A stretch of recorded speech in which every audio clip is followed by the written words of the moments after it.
सुरेंद्र वीरपुर गांव का एक प्रसिद्ध ताकतवर पहलवान था। कुश्ती में वो आसपास के गांव के सभी ताकतवर पहलवानों को हरा चुका था। उसकी पहलवानी की चर्चा आसपास के सभी गांव में थी। कुश्ती में अब तक वो बहुत से इनाम जीत चुका था, इसलिए हर कोई उसके साथ कुछ भी करने से पहले एक बार जरूर सोचता था। सुरेंद्र को कुश्ती में हराना बहुत ही कठिन था। बहुत ही बड़े पैमाने पर एक कुश्ती प्रतियोगिता होने वाली थी। सुरेंद्र को इस प्रतियोगिता से बहुत उम्मीदें थी, क्योंकि इस प्रतियोगिता का इनाम 50 लाख रुपए था। सुरेंद्र चाहता था कि वो ये इनाम जीत जाए तो वो अपने कच्चे घर को पक्का बनवा देगा। बेटा इतनी मेहनत कर रहा है, कुश्ती में तो अभी 1 महीना बाकी है, थोड़ा आराम भी कर लिया कर। माँ, ये कुश्ती मेरे लिए बहुत जरूरी है।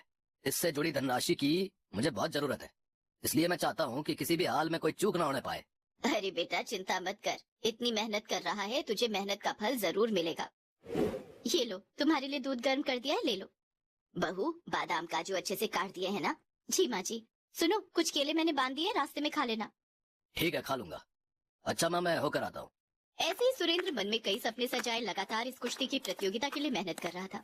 सुरेंद्र जानता था कि इस बार उसकी कुश्ती की प्रतियोगिता धौलपुर गांव के पहलवान भीम सिंह के साथ होने वाली है, जो बहुत ही चालाक स्वभाव का था। एक बार पहले भी सुरेंद्र भीम सिंह को कुश्ती में बुरी तरह पछाड़ चुका था, पर इस बार भीम सिंह कुछ और ही सोचकर बैठा था। अबे ओ बिरजू, मैंने तुझे सुरेंद्र पर नजर रखने के लिए बोला था, कुछ पता चला? आजकल प्रतियोगिता के लिए क्या कर रहा है? उस्ताद जी, सुना है इस बार की प्रतियोगिता जीतने के लिए सुरेंद्र बहुत मेहनत कर रहा है। बड़े से बड़े दाव पेच खेलने का अभ्यास कर रहा है।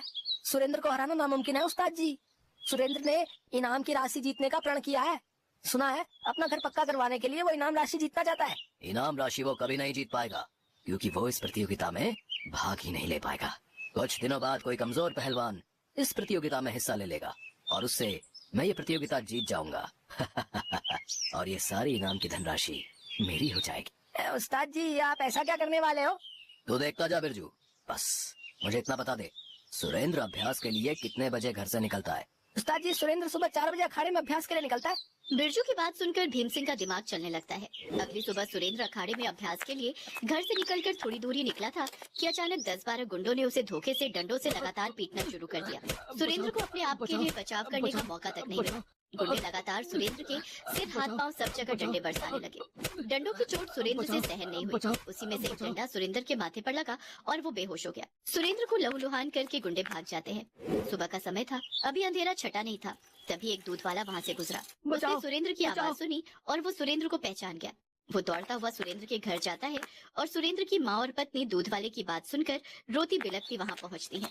हे भगवान, ये मेरे बच्चे को क्या हो गया? अरे कोई जल्दी से इसे अस्पताल ले चलो। भैया भैया, जरा हमारी मदद करो, गांव के पास वाले अस्पताल में इन्हें ले जाने में हमारी मदद करो। सुरेंद्र की माँ और पत्नी कुछ गांव वालों की मदद से सुरेंद्र को हॉस्पिटल लेकर जाते हैं। डॉक्टर सुरेंद्र को एडमिट कर लेता है। सुरेंद्र का काफी खून बह चुका था। बड़ी मुश्किल से कुछ घंटों के ऑपरेशन के बाद सुरेंद्र की जान तो खतरे से बाहर आ जाती है, पर सुरेंद्र को कम से कम 6 महीने का बेड रेस्ट बोल देते हैं। देखिए, अभी कम से कम 6 महीने तक ये कोई भी कुश्ती नहीं लड़ सकते। नहीं डॉक्टर, ये कुश्ती प्रतियोगिता जो है मेरे लिए बहुत जरूरी थी। मेरी बहुत उम्मीदें इस प्रतियोगिता से जुड़ी हुई थी। इंस्पेक्टर साहब, कुछ पता चला कि वो गुंडे कौन थे? नहीं अम्मा जी, अभी पुलिस उनकी तलाश कर रही है। जैसे ही कोई सबूत मिलता है ना, हम आपको खबर कर देंगे। अच्छा, अब हम चलते हैं। सुरेंद्र जी ने जो भी बयान दिए हैं, उनके आधार पर हम मुजरिमों को पकड़ने की पूरी कोशिश करेंगे। सुरेंद्र निराश हो चुका था। कुछ दिनों बाद सुरेंद्र को छुट्टी मिल जाती है। कुश्ती प्रतियोगिता में 10 दिन बाकी थे। उधर भीम सिंह के साथ प्रतियोगिता लड़ने के लिए अभी तक किसी ने भी नाम दर्ज नहीं करवाया था, क्योंकि सुरेंद्र के बाद भीम सिंह ही एक ताकतवर पहलवान था, इसलिए उससे लड़ने के लिए कोई भी पहलवान तैयार नहीं था। सुमन हट्टे कट्टे शरीर वाली थी। उसकी लंबाई भी 6 फुट से ऊपर थी। शादी से पहले कई महिला पहलवानी की प्रतियोगिताएं सुमन जीत चुकी थी। सुमन ने मन बना लिया कि वो प्रतियोगिता में हिस्सा लेगी, कड़ी मेहनत करेगी और भीम सिंह को हरा कर ही दम लेगी। माँ जी, मैंने सोच लिया है, मैं अपनी पहलवानी को फिर से जिंदा करूंगी। मैं तुम्हारी जगह भीम सिंह से लड़ूंगी, पर एक औरत बनकर नहीं, एक मर्द बन। अरे ये तू क्या कर रही है? रे सुमन, अरे तुझे पहलवानी छोड़े कई बरस हो लिए, तो दोबारा कैसे पहलवानी कर सकती है? तुझे बहुत समय लगेगा इतनी ताकत पाने के लिए, क्योंकि भीम सिंह बहुत ताकतवर पहलवान है।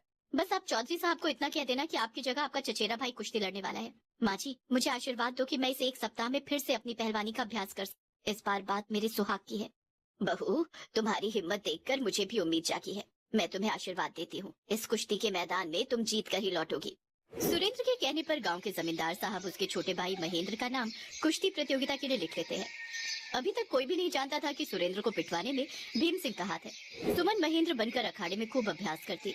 उसने अपनी पुरानी पहलवानी के सारे दावपेच अपने अभ्यास में लगा दिए। भीम सिंह को जब इस बात का पता चला कि सुरेंद्र का चचेरा भाई महेंद्र कुश्ती प्रतियोगिता में उससे लड़ने वाला है, तो वो जोर जोर से हंसने लगा। उस्ताद जी कहो तो इसका भी वही हाल कर दे जो सुरेंद्र का किया है। न रहेगा बांस न बजेगी बांसुरी। फिर तो कोई इसके खानदान में है ही नहीं जो इस कुश्ती को लड़ पाए। अरे नहीं बिरजू, असली मजा तो अब आएगा। ऐसे मच्छर तो मैंने अखाड़े में बहुत मारे हैं। कल तो होने दे, देखता हूँ ये कौन महेंद्र है। सब तैयारियां हो चुकी थी। सुमन ने मूछें लगाकर पगड़ी बांध ली, जिससे कोई उसे पहचान नहीं पाया। वो सीधा कुश्ती के मैदान में ही भीम सिंह और सब लोगों से मिलती है। सुमन को देखकर कोई पहचान ही नहीं सकता था कि ये मर्द के रूप में कोई औरत हो सकती है। बस फिर क्या, सुमन ने अच्छे से भीम सिंह के साथ कुश्ती लड़नी शुरू की। सुरेंद्र और उसकी माँ भी कुश्ती की प्रतियोगिता देखने पहुँचे थे। वो भी सुमन की वाहवाही करने लगे। बहू, अरे ये मैं क्या बोलने वाली थी। महेंद्र बेटा, बहुत अच्छे से खेलना। हाँ, और आज इस भीम सिंह को धूल चटा देना। माँ, भीम सिंह बहुत ताकतवर पहलवान है। चिंता मत कर बेटा, मुझे अपनी बहू पर पूरा विश्वास है। मेरी बहू पहलवान है, पहलवान। भीम सिंह को मसल कर धूल चटा देगी। कुश्ती प्रतियोगिता में भीम सिंह सुमन से हार रहा था। कुछ देर का विराम लग जाता है। तभी एक आदमी सुमन के कानों में कुछ कहता है, जिसे सुनकर सुमन की आंखों में खून दौड़ने लगता है। उसके बाद जो वो भीम सिंह की धुनाई करती है, उससे वो अधमरा हो जाता है। अपना गुनाह कबूल कर कि तूने ही मेरे पति को मारा था। बोल, तूने मारा था ना? रे सुमन, ये क्या कर रही है? तेरी सच्चाई सामने आ जाएगी। कौन हो तुम, और सुरेंद्र को अपना पति क्यों कह रही हो? तुम तो उसके चचेरे भाई हो ना। पहले बोल, तूने मेरे पति को धोखे से पिटवाया था या नहीं, वरना मैं तुझे यहीं जिंदा गाड़ दूंगी। हाँ, मैंने ही गुंडों से तुम्हारे पति को पिटवाया था। मुझे छोड़ दो चौधरी साहब, मुझे बचाओ। ये सुरेंद्र की पत्नी सुमन है। सुमन प्रतियोगिता जीत चुकी थी। भीम सिंह ने अपनी हार मान ली, पर सुमन की सच्चाई सब गांव वालों के सामने आ जाती है। तभी पुलिस भी वहाँ आ जाती है। चौधरी साहब, सुमन भाभी को मैंने ही भीम सिंह की सच्चाई बताई है।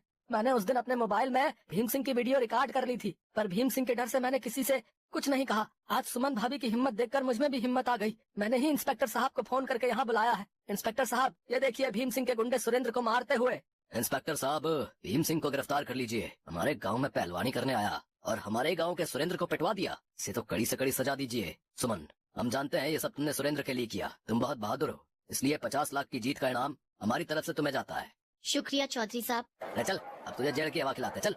सचमुच आज मेरा सिर गर्व से ऊंचा हो गया। जीती रहो बहू। सचमुच तुम्हें अपनी पत्नी के रूप में पाकर मैं बहुत खुश हूँ सुमन। मुझे तुम पर बहुत गर्व है। और फिर सब सुमन के लिए जोरदार तालियां बजाते हैं। पर खड़ी होकर चाय पी रही होती है और तब ठंड में पड़ोस की बालकनी में दावत। आशा अपनी बेटी के साथ बालकनी पर खड़ी होकर चाय पी रही होती है और तभी उसके सामने वाली पड़ोसन अपनी बालकनी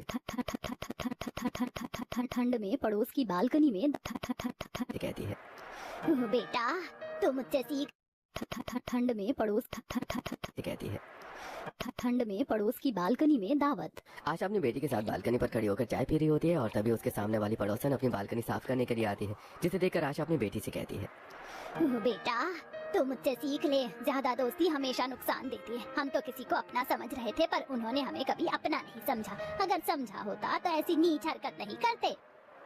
माँ जाने दो, जो हुआ सो हुआ। क्यों बात को बढ़ा रही हो? अगर मेरी ही किस्मत में दुख लिखा है तो सच छुपाने से कुछ नहीं होगा। तू सही बोल रही है बेटा। कहती है।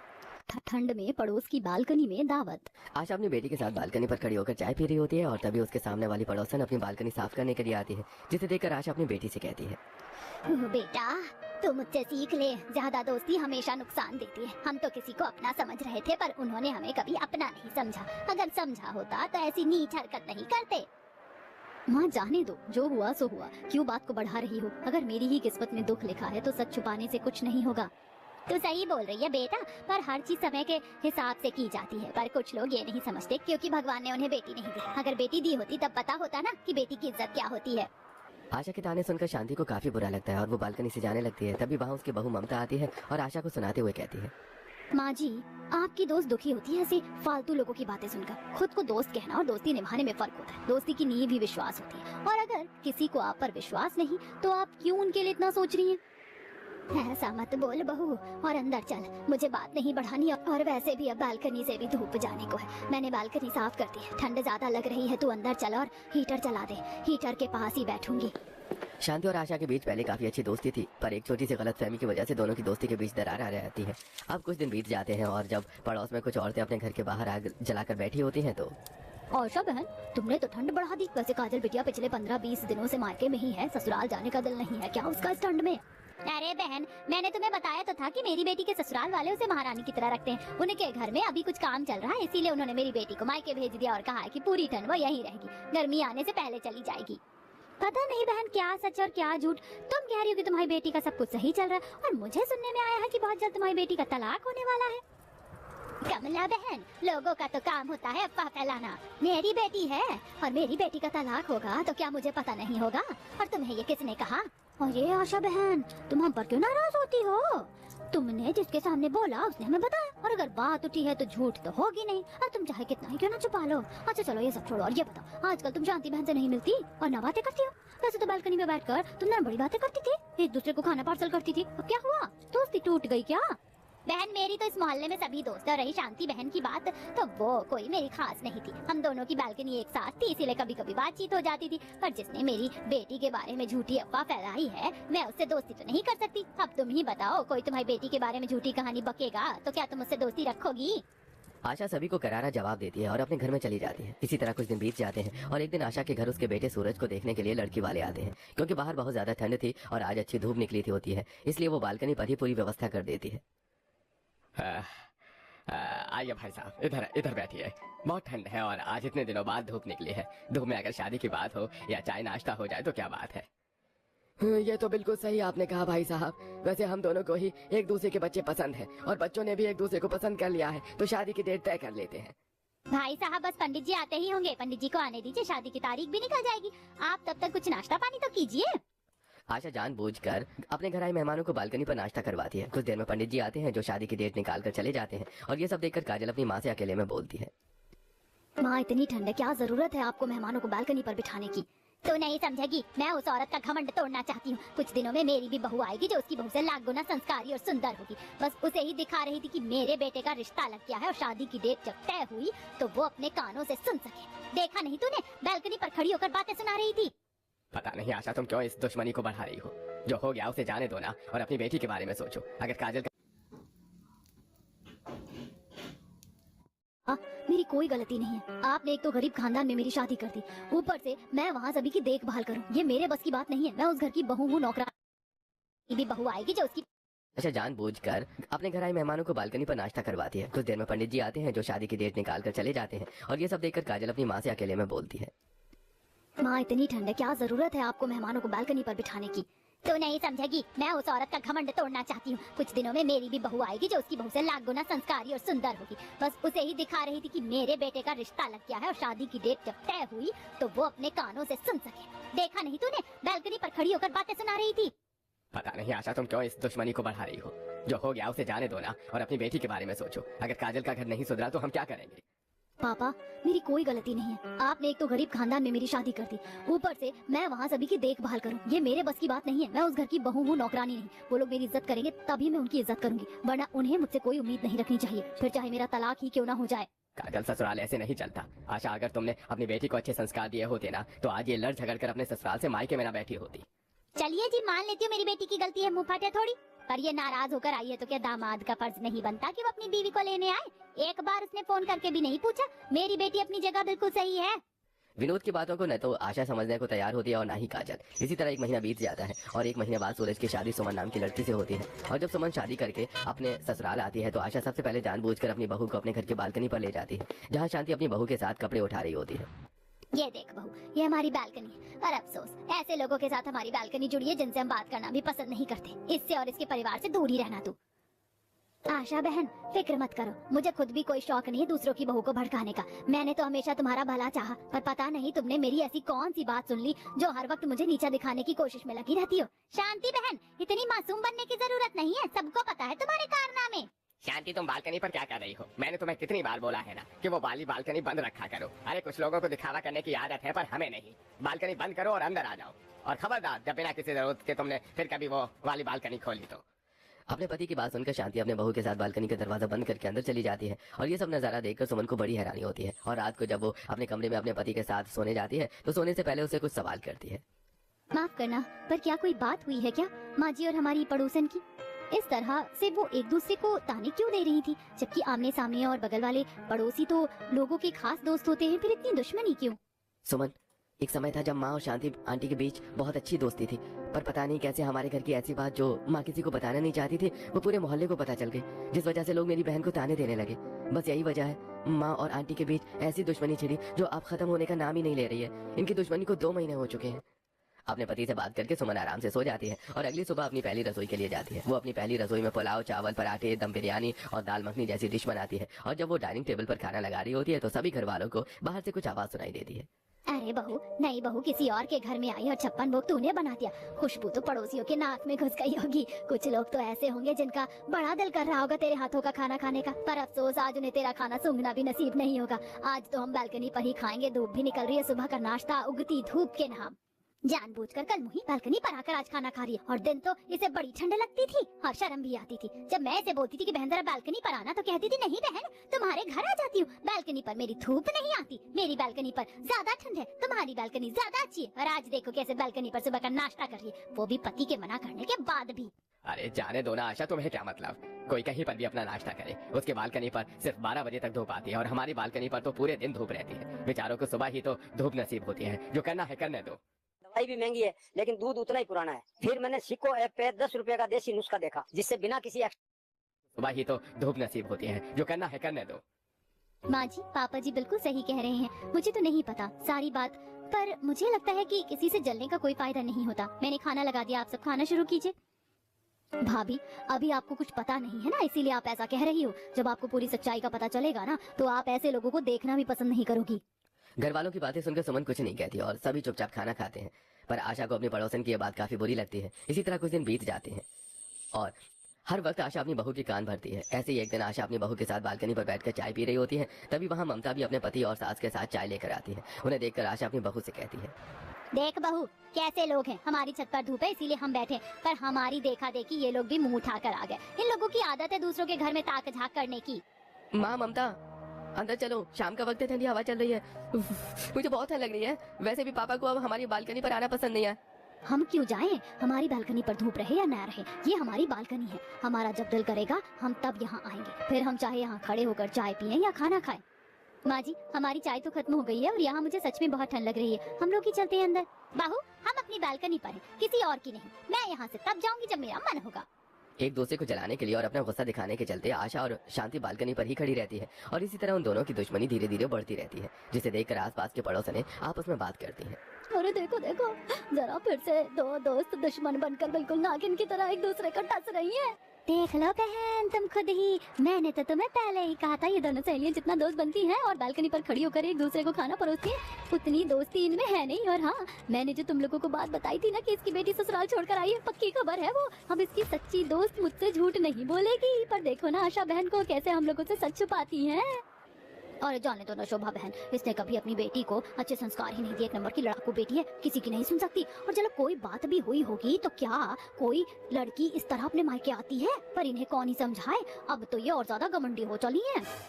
शोभा ही वो औरत थी जिसने आशा और शांति के बीच फूट डलवाई थी और अब वो उन दोनों की दुश्मनी देखकर काफी खुश होती है। वो पड़ोसनों से हर वक्त किसी न किसी की चुगली करती है। इसी तरह वो रात को 10:30 बजे चुगली करके अपने घर जाती है, जहाँ वो देखती है कि उसका बेटा पवन अपनी बहू निकिता के लिए उसके पसंदीदा नूडल्स लेकर आया है, जिसे देखकर शोभा का मुंह बन जाता है और वो अपने ही बहू बेटे के बीच फूट डालने की कोशिश करने लगती है।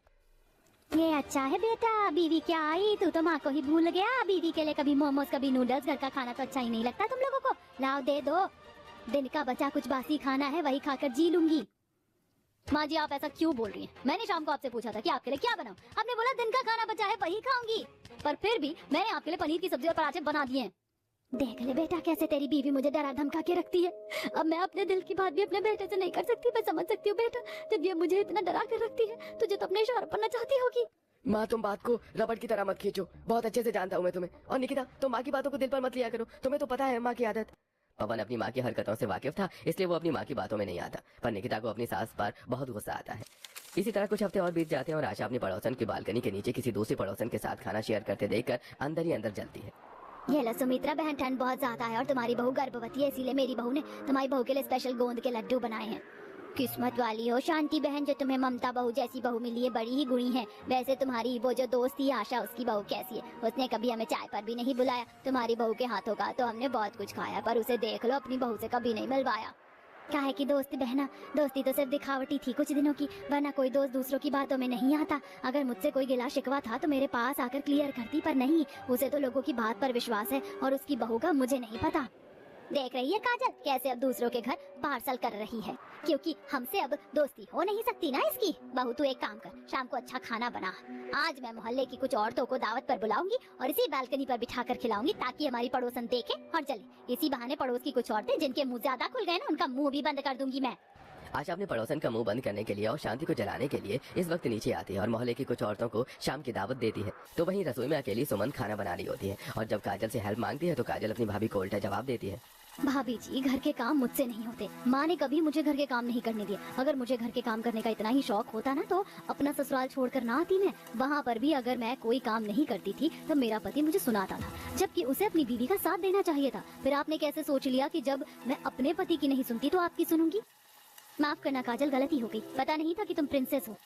अब समझ में आया शादी के 6 महीने में ही इसका रिश्ता टूटने के कगार पर क्यों आ गया। वैसे माँ जी इतनी अच्छी बनती है, पर थोड़ी सी सीख अपनी बेटी को दे दी होती तो घर बस जाता।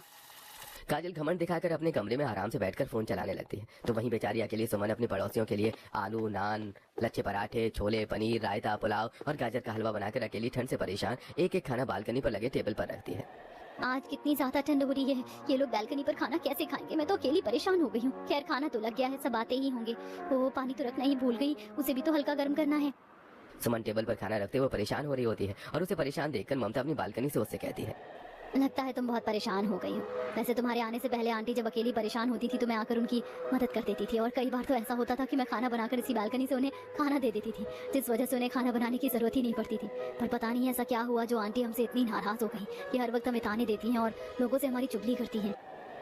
हाँ, अकेली हूँ, इतनी ठंड है, ठंडे पानी में काम करके परेशान हो गई हूँ। तुम तो यहाँ काफी टाइम से हो, तुम्हें तो पता ही होगा मेरी ननद का नेचर। खैर मैं तुम्हारी मदद लूंगी तो घर वाले नाराज हो जाएंगे, मैं कर लूंगी, कोई बात नहीं। मदद ना सही पर गर्म पानी तो ले ही सकती हो। हम लोग एक साथ पानी गर्म करके बोतल में भर लेते हैं। इस बोतल में पानी गर्म रहता है, तुम ले लो और बोतल मुझे वापस कर देना, किसी को पता नहीं चलेगा। थैंक यू सो मच मेरी मदद करने के लिए, तुम तो सच में बहुत अच्छी हो। अच्छा अभी मैं तुम्हें तुम्हारी बोतल देती हूँ। इतना बोलकर सुमन थर्मस में गर्म पानी निकाल कर रख देती है और उसे उसकी बोतल दे देती है। कुछ देर में मोहल्ले की कुछ औरतें आती हैं, उनमें से एक शोभा भी होती है। सभी औरतें बालकनी पर बैठकर शाम का डिनर कर रही होती हैं और उन्हें आशा की बालकनी पर डिनर करते हुए काफी अच्छा लगता है, क्योंकि आशा की बालकनी से पूरा नजारा दिख रहा होता है। सभी औरतें खाते हुए आपस में बात कर रही होती हैं। उनकी आवाज सुनकर शांति का पूरा परिवार बालकनी पर आता है और शांति आशा की बालकनी पर मोहल्ले की औरतों को खाना खाता देखकर अपनी आशा की दोस्ती को याद करने लगती है, जब वो भी अपनी बालकनी से एक दूसरे को खाना पार्सल किया करती थी। अरे शांति बहन कहाँ हो, जल्दी आओ, देखो आज मैंने स्पेशल दाल बनाई है, विशाल भाई साहब और विकास बेटे की फेवरेट, जल्दी ले लो। अरे बहन इस ठंड में ममता बहू ने भी आप सबके लिए बाजरे की रोटी बनाई है। क्या भाभी ने बाजरे की रोटी बनाई है? आज तो खाने में मजा आ जाएगा। अरे मैं तो कहता हूँ एक ही बालकनी पर बैठकर खा लेते हैं, खाने का स्वाद दोगुना हो जाएगा। अरे बिल्कुल सही कहा भाई साहब आपने। हम दोनों का परिवार जब एक साथ बैठकर खाना खाता है तो न सिर्फ मोहल्ले वाले जलते हैं बल्कि हमारी खुशियाँ भी 4 गुनी हो जाती है। एक दूसरे को खाना पार्सल करने के बाद अपने पति के कहने पर शांति और उसका पूरा परिवार आशा के घर आता है और उसके बालकनी पर बैठकर सभी घर वाले हंसी मजाक करते हुए खाना खाते हैं, जिसे देखकर आसपास की औरतें जल भुन जाती हैं।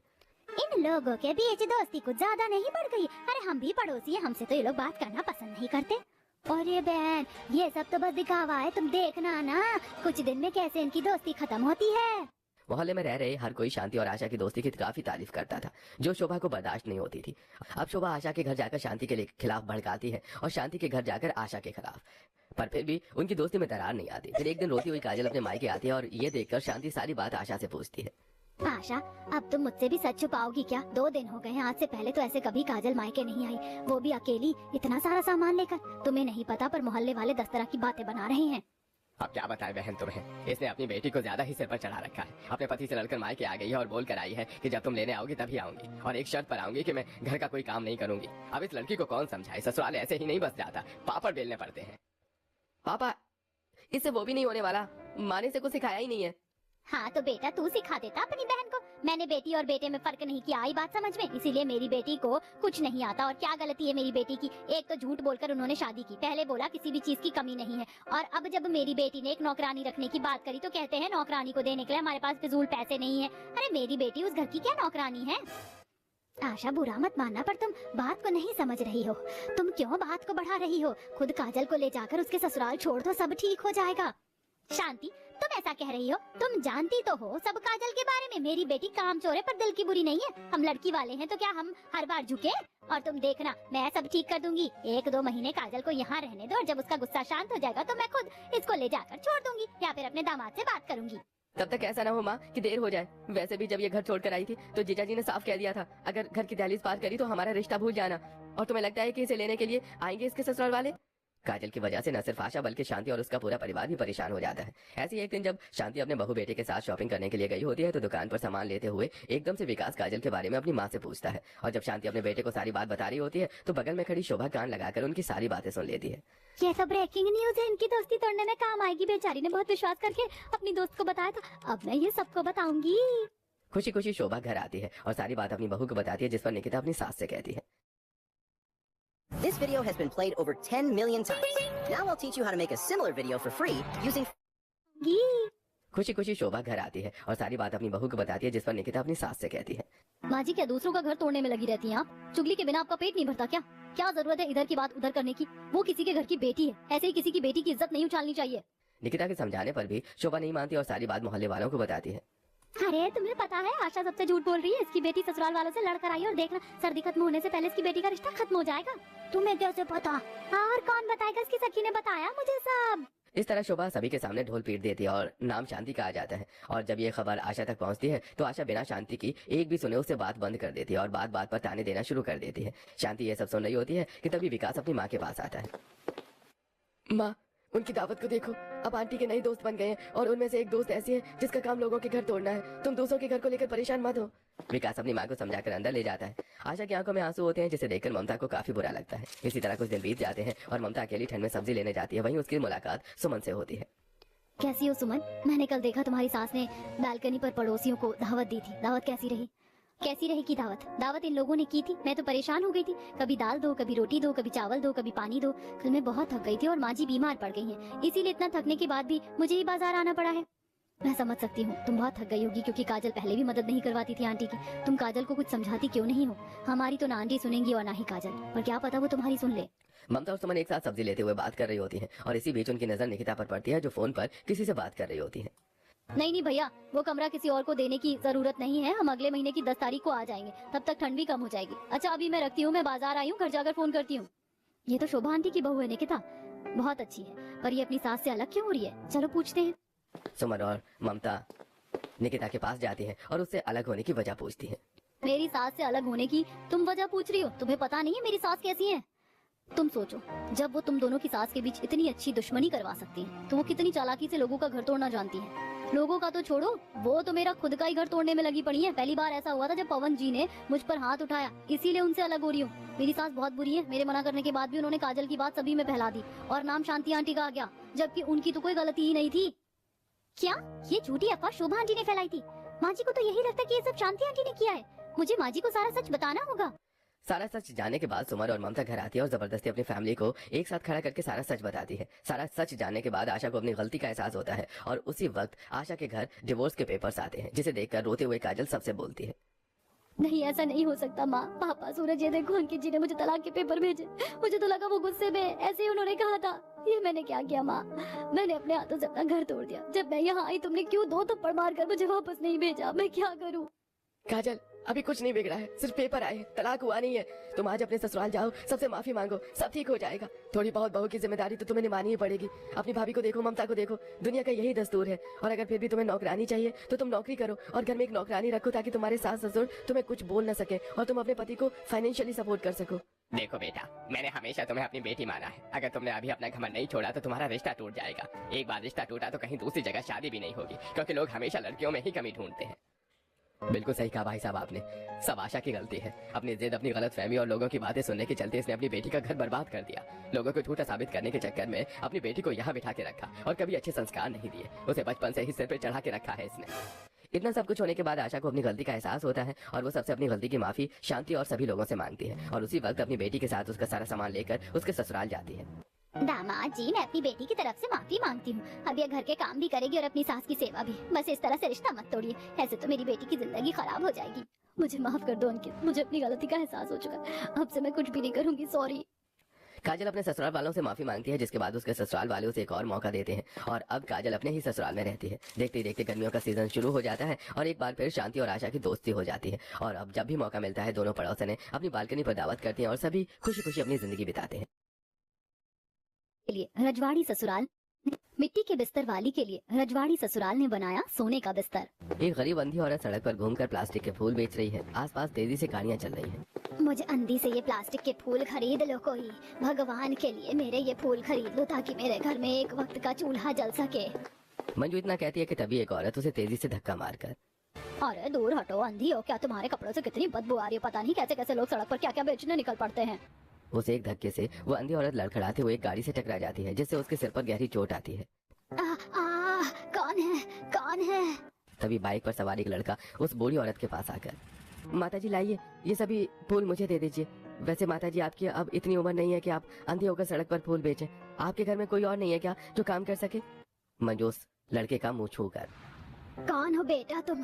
दिल के बहुत नेक लगते हो, लेकिन मैं तुम्हें क्या बताऊं अपने घर की समस्या। मेरे पति नहीं है, बेटी की उम्र 25 साल है जो अपने छोटे छोटे भाई बहन को घर पर संभाल रही है। ठीक है कोई बात नहीं, आप ये कुछ और पैसे भी रख लीजिए और आज घर चली जाइए। अब पैसे लेकर मंजू उस लड़के को आशीर्वाद देती है और लड़खड़ाते हुए सड़क की दीवारों को छूते छूते अपने घर पहुंचती है।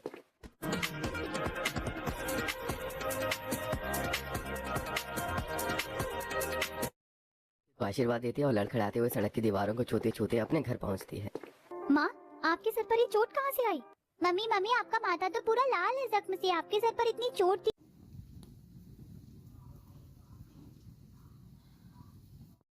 जानकी ताई, मैं तो मना ही करती हूँ लेकिन माँ मानती नहीं है। लेकिन बस अब नहीं, अब मैं ही कुछ न कुछ करके 2 पैसे कमाऊंगी। हाँ बेटी, तुम छोटा सा अपना काम शुरू कर लो, जैसे सड़क पर खाना बनाकर बेचो। खाने में भी हरी सब्जियां मत बेचना क्योंकि वो बहुत महंगे आते। तुम सिंपल दाल, कढ़ी और चावल बनाकर बेचो। थोड़े से बेसन में कढ़ी बनाओगी तो कढ़ी बहुत ज्यादा बनेगा, और दाल भी अगर हल्का बनाओगी तो उसकी बरकत भी ज्यादा ही होगी, और तुम्हारे हाथ का खाना लोग खुशी से खाएंगे भी क्योंकि तुम खाना बहुत अच्छा बनाती हो। पर मेरी बेटी ऐसे सड़क पर खाना बनाएगी तो अच्छा नहीं लगेगा। तुम्हारी बेटी का सड़क पर खाना बनाना लोगों को इतना बुरा नहीं लगेगा जितना बुरा तुम जैसी अंधी औरत को सड़क पर भीख मांगना लोगों को लगता है। हाँ जानकी ताई, आप ठीक कह रही हो। मैं आज ही खुले में बिकने वाले बेसन, दाल और राशन के चावल खरीद लूंगी और मिट्टी से 2 मुहा चूल्हा भी बना लूंगी। अब जानकी के जाते ही अपनी अपनी छोटी बहन के साथ किराने की दुकान पर आती है और वहाँ से खुले बेसन, दाल और राशन के चावल खरीद कर घर लेकर आती है। उसके बाद अपनी घर आकर घर के बाहर एक मिट्टी का 2 मुहा चूल्हा तैयार करती है। चलो, कल की सारी तैयारी हो चुकी है, अब बस कल की सुबह सड़क पर खाना बनाकर बेचना है। अब घर के अंदर जाकर अपनी मिट्टी के चूल्हे पर अपनी अंधी माँ और अपने दोनों छोटे भाई बहन के लिए आलू की सब्जी और रोटी बनाती है और अपने भाई बहन को खाना परोस कर देती है। फिर अपने हाथ से अपनी अंधी माँ को खाना खिलाती है।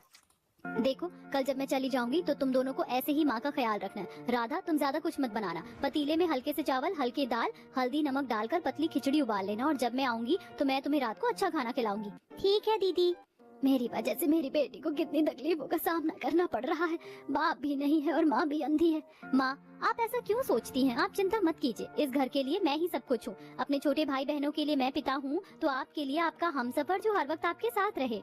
अब खाना खाने के बाद अवनी की माँ टूटी खाट और बाकी लोग मिट्टी पर बनी किसी बिछौने के सो जाता है और अवनी का परिवार मिट्टी के बिस्तर पर ही सोता था क्योंकि महंगी महंगी चादर, पलंग, तकिया खरीदने के लिए उनके पास पैसे नहीं थे। अब रात को मिट्टी का बिस्तर ठंडक की नमी से गीला हो जाता है, जिससे हल्की हल्की ठंड राधा पंकज को लगने लगती है। दीदी, ये मिट्टी का बिस्तर तो आधी रात को गीला गीला सा महसूस हो रहा है। शायद जमीन की नमी है। मैं जा रही हूँ माँ के साथ खाट पर सोने। नहीं, हरगिज नहीं। अगर तुम माँ के साथ सोने गई तो उन्हें दिक्कत होगी। खाट वैसे ही टूटी हुई है। रुको, मैं जूट की बोरी जमीन पर बिछा देती हूँ। अब घर में पीछे फटे पुराने जूट के बोरे को जमीन पर बिछाकर अपनी अपने छोटे भाई बहन को उस पर सुलाती है और खुद अब भी जमीन पर सो रही होती है, जिससे उसका शरीर ठंड से अकड़ रहा होता है। हे भगवान, ये मिट्टी का बिस्तर तो बर्फ की तरह ठंडा हो रहा है। नींद भी नहीं आ रही है इस पर तो। अब अगले दिन अवनी अपना मिट्टी का चूल्हा, बर्तन, खाने पीने के सामान लेकर सड़क के किनारे खाना बेचने आ जाती है। अब सड़क पर आकर अवनी एक पेड़ के नीचे बैठकर अपने 2 मुहे मिट्टी के चूल्हे को रखकर अपनी सार्वजनिक नल के पास जाकर 10-10 लीटर की 2 बोतल में पानी भरकर लाती है और फिर चूल्हे में लकड़ियां डालकर आग जोड़ती है और फिर एक एल्यूमिनियम की पतीली पर दाल तो दूसरी एल्यूमिनियम की कढ़ाई में वो कढ़ी पकाना शुरू करती है। दाल जैसे ही पूरी तरीके से पकती है, अवनी उस दाल को टमाटर, मिर्ची, लहसुन, प्याज की कलियों को छोटा छोटा काट कर दाल अच्छे से फ्राई कर लेती है। दूसरी तरफ कढ़ी भी पकने लगती है, जिसकी खुशबू चारों तरफ फैल जाती है। अब एक दूसरी एल्यूमिनियम की पतीली में अवनी चावल भी पकाने लगती है। अब अवनी के खाने की खुशबू इतनी जोरदार सड़क पर फैल रही होती है कि सड़क पर चलते फिरते राही पहले ही दिन आकर अवनी के चूल्हे के पास आकर खड़े हो जाते हैं। अरे बेटी, तुम्हारे इस मिट्टी के चूल्हे पर क्या पक रहा है जिसकी जोरदार खुशबू पूरे सड़क पर फैल रही है?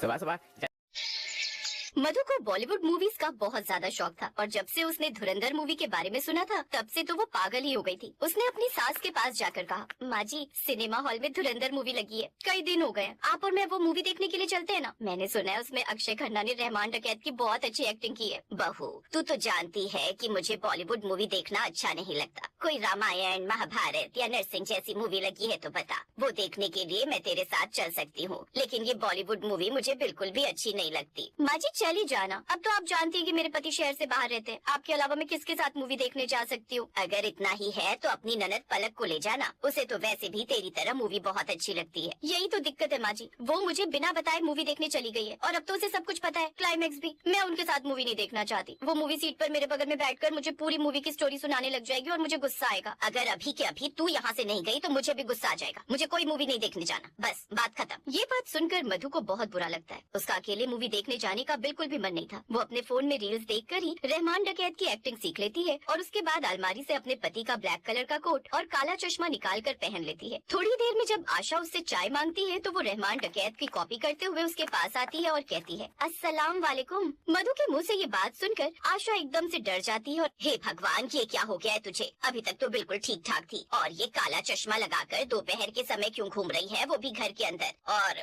ये काला कोट तो प्रदीप का है ना, इसे रख दे। वो क्या है माँ जी, अब आप तो मुझे मूवी नहीं दिखाने वाली, तो मैंने सोचा है कि मैं खुद ही रहमान डकैत बन जाती हूँ ताकि आपको मूवी के छोटे छोटे सीन बताती रहूँ। क्या पता उन सीन के बारे में सुनकर आपका मूवी देखने का मन कर जाए और आप मुझे लेकर चले। तू चाहे रहमान डकैत बन जाए या फिर अरमान डकैत, मैं वो मूवी नहीं देखने जाने वाली हूँ। अब मधु भी गुस्से में चाय का कप वहीं पटक कर चली जाती है, जिसके बाद आशा आराम से चाय पीने लगती है। ये चाय मैंने पी तो ली, कहीं रहमान डकैत की तरह इसने भी मेरी चाय में जहर तो नहीं मिला दिया, इसका कोई भरोसा नहीं है। आजकल मेरी बहू पागल हो गई है। थोड़ी देर में जब बाजार जाना था तो मधु रहमान डकैत की कॉस्ट्यूम में ही तैयार हो जाती है और आशा को आवाज लगाती है, अरे आ जाइए अम्मी जान, सब्जी लेने के लिए जाना है, देर हो रही है, सारी अच्छी सब्जियां लोग खरीद कर ले जाएंगे।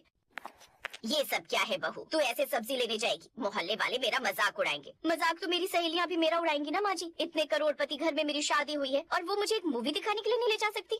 आशा चुप हो जाती है और मधु को ऐसे ही रहमान डकैत की कॉस्ट्यूम में बाहर लेकर चली जाती है। आसपास के सारे लोग बस उसे ही घूर रहे होते हैं और सब्जी वाले का तो मुंह खुला का खुला रह जाता है। तभी आशा धीरे से मधु से कहती है, अब जरा अपने पर्स में से पैसे निकाल कर इस सब्जी वाले को दे दे, कब से मुंह खोलकर तेरा चेहरा देख रहा है, अभी तू पर्स निकालेगी तो भी से ये लगेगा कि कहीं तू बम या बंदूक न निकाल। बेचारा कितना डरा हुआ है। अब मधु सब्जी वाले को पैसे दे देती है। थोड़ी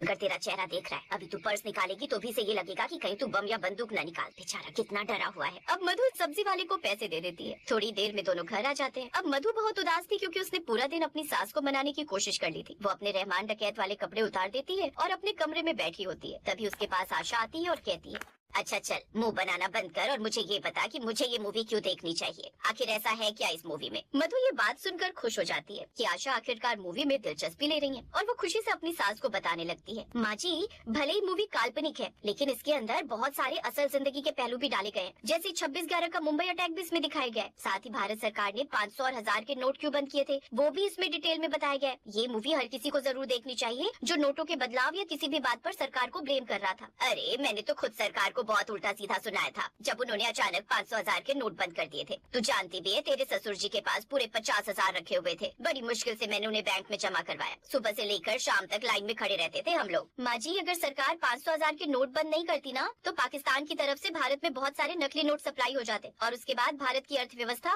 पाकिस्तान से भी बुरी हो जाती। पर बहू उस मूवी में तो मारधाड़ है और तुझे पता है कि मुझे ऐसी पिक्चरें बिल्कुल भी पसंद नहीं है। मुझे खून खराबा देखकर बहुत बुरा लगता है और बिल्कुल भी अच्छा नहीं लगता। माँ जी मुझे भी अच्छी नहीं लगती, लेकिन जब हम कॉमेडी और रोमांस जैसी पिक्चरों पर पैसे बर्बाद कर सकते हैं तो फिर इस मूवी पर क्यों नहीं। आपको पता है अक्षय खन्ना को बहुत अच्छा चांस मिला था और उन्होंने बाकी सेलिब्रिटीज के मुकाबले बहुत कम पैसा लिया है। उन्होंने रहमान डकैत की एक्टिंग के लिए बहुत रिहर्सल और प्रैक्टिस की है और अक्षय खन्ना तो आपको भी पसंद है क्योंकि आपके फेवरेट हीरो विनोद खन्ना है और ये उनके बेटे हैं। ठीक है एक काम कर, तू कल के लिए धुरंधर मूवी की 2 टिकट बुक कर दे, हम दोनों ही देखने चलेंगे। आखिर तू इतनी ज्यादा जिद कर रही है और तूने इस मूवी के बारे में इतना कुछ बता दिया है, तब तो उसे एक बार देखना बनता है। वैसे भी अक्षय खन्ना मुझे भी बहुत अच्छा लगता है।